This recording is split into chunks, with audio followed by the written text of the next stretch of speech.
सध्याची तपासणी केल्यानंतर ब्लड प्रेशर 110/70 आहे आणि पल्स रेट 74 पर मिनिट आहे.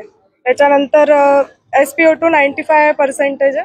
बाकी BSL वगैरे 83. सध्याची परिस्थिती जी आहे ती स्थिर आहे. थ्रोट इन्फेक्शन झाल्याचं कळतंय काही?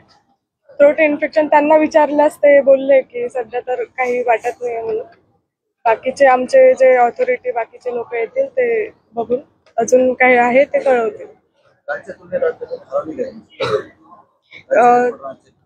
थोडं ब्लड शुगर लेवल मध्ये थोडं कमी आहे. 83 mg/dl 136 होती परवाची. काल त्यांनी हे करण्यास थोडं नकार दिला असल्यामुळे कालचं हे नाही घेतलं. ABP माझा, उघडा डोळे बघा नीट.